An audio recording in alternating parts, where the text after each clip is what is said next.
પ્રિય રસિકજનો, આપણા શ્રી ઠાકોરજી રસોઈ વય સહ છે. સર્વ અંગો અલૌકિક રસથી પરિપૂર્ણ છે. તેવું જ વર્ણન શ્રી ગોપાલદાસજીએ વલ્લભાખ્યાનમાં કર્યું છે. સર્વે અંગો અંગ રસ ભર્યા લોચન ચારુ, ચલણ વલણે બોધવ્યા હૃદય ભાવ અનેક પ્રકાર. મુખ સુગંધે મોહ્યા અલી સકલ તે, આવી કરે રે ગુંજાર. સરસ વચન ઉચ્ચાર માત્રે, સંશયનો પરિહાર.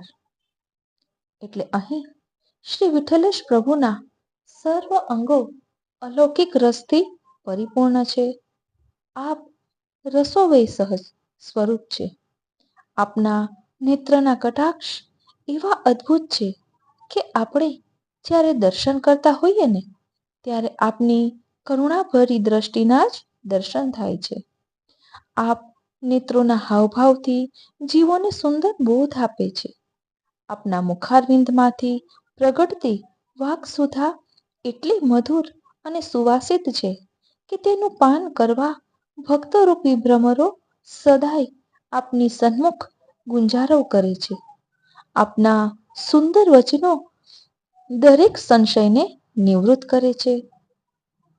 વ્યાખ્યા શ્રી ગોપાલદાસજી આ કડીઓમાં શ્રી ગુસાઈજીના મુખારવિંદનું વર્ણન કરે છે.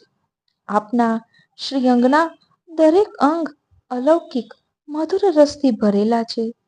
તેથી શ્રુતિઓ આ સ્વરૂપને રસોવય સહ કહે છે. આપના નેત્રો પણ એવા જ અલૌકિક રસથી ભરેલા અને ચપળ છે. પોતાના શ્રી અંગના વિવિધ હાવભાવ દ્વારા પોતાના નિજજનોને આપ આવકાર આપી સન્મુખ બોલાવે છે. આપના વચનામૃત કર્ણ મધુર છે. તેનું પાન કરતા તૃપ્તિ થતી નથી. જેમ પુષ્પોની સુગંધનું પાન કરવા તેની ચોમેર ભ્રમરો ગુંજારવ કરતા દોડ્યા કરે, તેમ શરણસ્થ ભક્તો આપની નજીકમાં રહી આપનું ગુણગાન ગાતા હંમેશા આપના વચનામૃતોના પાન માટે તત્પર હોય છે.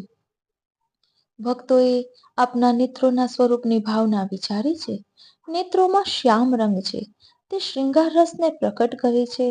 લાલ રંગ રૌદ્ર રસને પ્રકટ કરે છે.